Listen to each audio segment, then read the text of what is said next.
The house was quieter than I'd ever known it to be. Charlie's absence left a void I couldn't fill, no matter how many times I told myself to move on. His toys sat untouched in a small wicker basket by the door, his leash coiled neatly on the hook.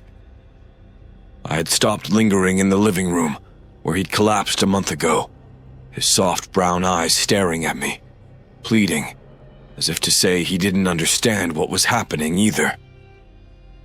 That night, the wind howled against the windows, and the skeletal branches of the oak outside scraped against the glass like brittle fingers.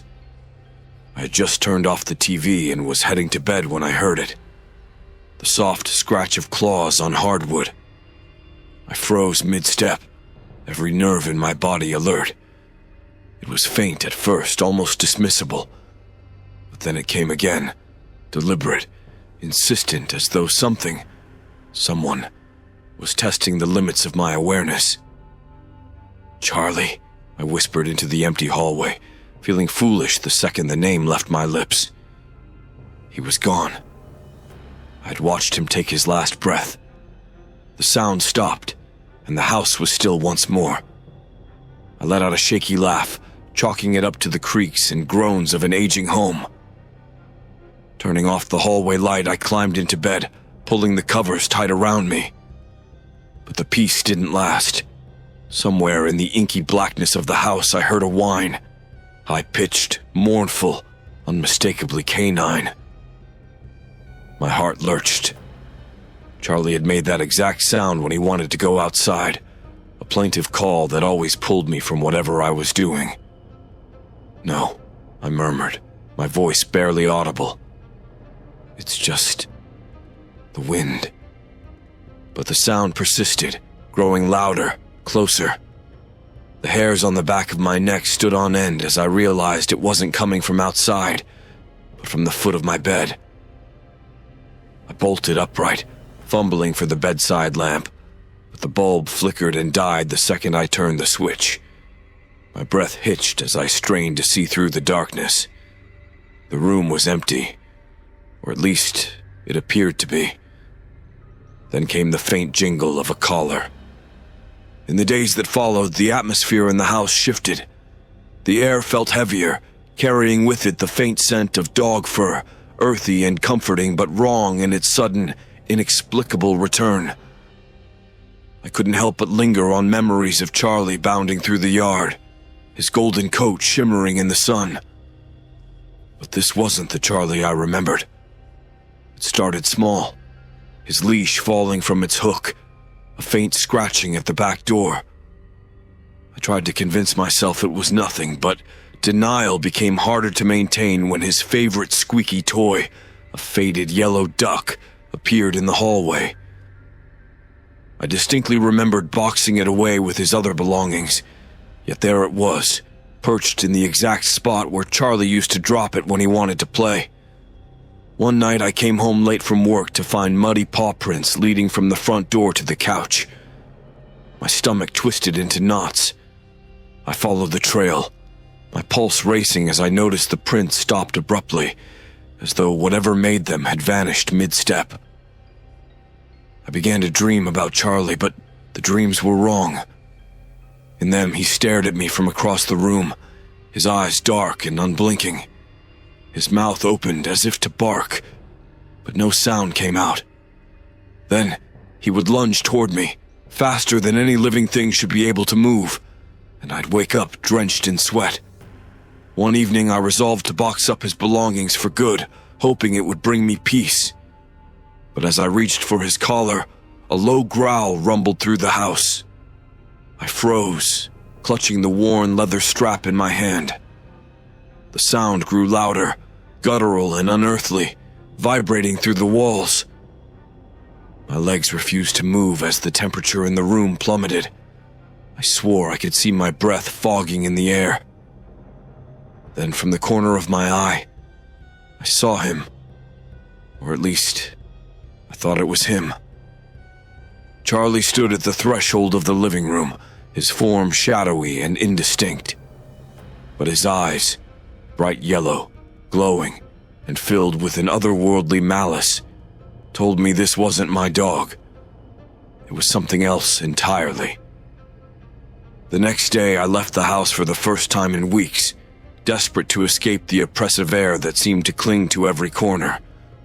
The small-town library was quiet, the perfect place to dig for distractions or answers. As ridiculous as it seemed, I needed to understand what was happening. At first, I searched for comfort in books about grieving pets. I read anecdotes of people feeling their pet's presence long after their passing, the lingering warmth of unconditional love. But nothing explained the growls or the glowing eyes, or why I felt paralyzed with dread every time I was alone in the house. It wasn't until I stumbled upon an obscure local history book that things began to make sense and sent a chill down my spine. The book chronicled the house's previous owners, focusing on one in particular, a man named Walter Grimes, who had lived there in the early 1900s. Grimes was rumored to have dabbled in the occult, using animals and rituals to bind souls to objects or spaces. He believed he could trap the spirits of the dead, forcing them to do his bidding. I felt sick reading it, my mind racing as I recalled Charlie's inexplicable death. Could his sudden passing have been part of something darker? I scoured the records for more details, eventually finding a mention of Grimes's journal in a small museum downtown. By the time I arrived, the sun was setting, casting long shadows across the quiet street. The curator, an older woman with sharp eyes, led me to a locked glass case. Inside was the journal, its leather cover cracked with age. "People say he went mad," the woman said, unlocking the case. "They found him dead in the house, surrounded by remains."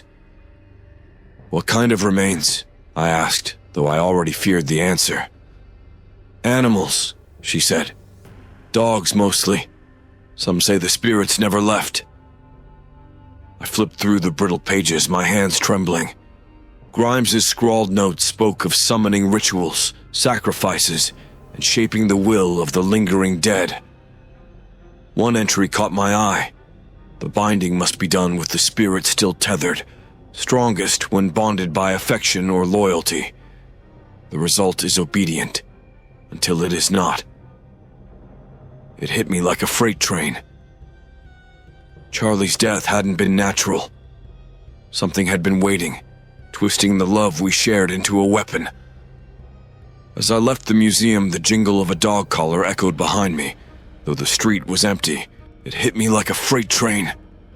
Charlie's death hadn't been natural. Something had been waiting, twisting the love we shared into a weapon. As I left the museum, the jingle of a dog collar echoed behind me, though the street was empty. When I returned home, the house felt alive, breathing, watching. Shadows shifted in the corners of my vision, and the scent of wet fur clung to the air. I clutched a hastily written set of instructions from a medium I'd contacted after leaving the museum. Her words haunted me. "If you want to free your pet, you must sever the bond completely. But beware, it will fight back." The ritual called for Charlie's belongings, his leash, collar, and favorite toy, to be placed in the center of the living room, where his life had ended. I scattered a circle of salt around the items and lit a bundle of sage, the smoke curling into the cold air. My voice trembled as I recited the incantation the medium had provided, calling upon whatever forces lingered to release Charlie's spirit. The first sign of resistance was the growl. It started low and guttural, shaking the walls. The lights flickered, plunging the room into an unsettling dance of shadow and flame. Then, he appeared. Charlie, or what used to be him, stood just beyond the circle.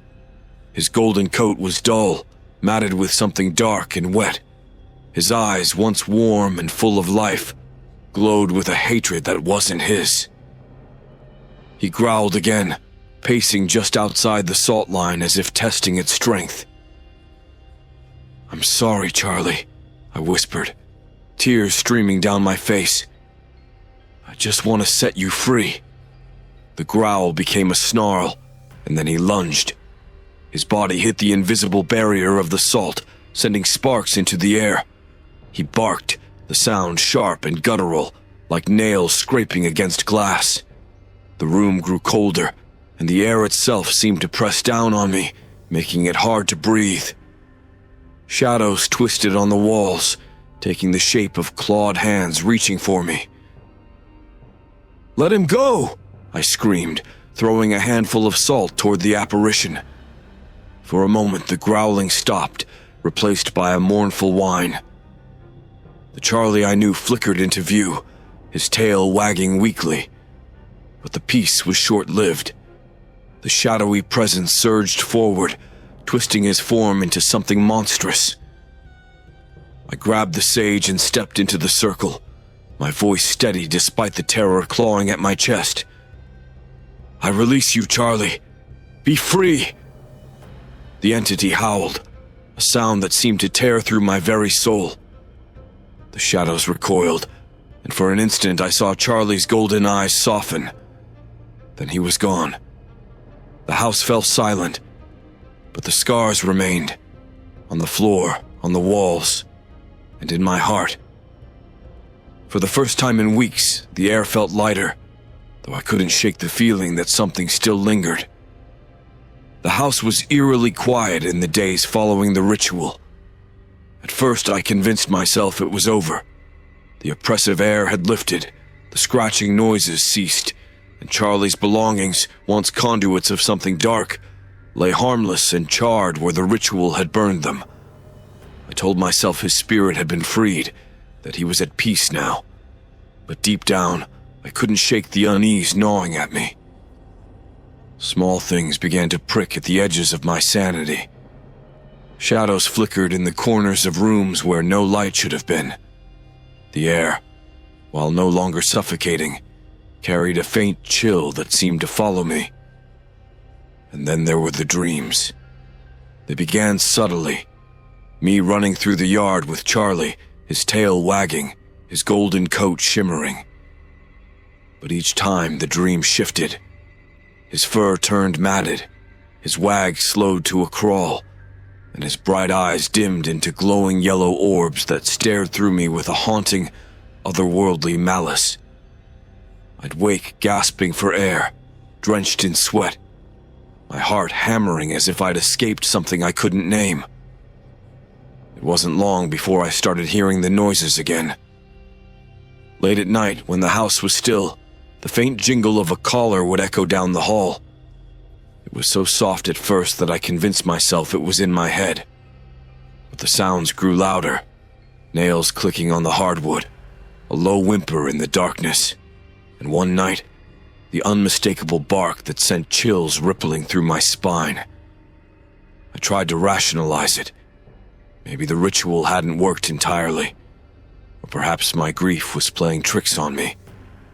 But deep down, I knew the truth. Something still lingered, and it wasn't Charlie.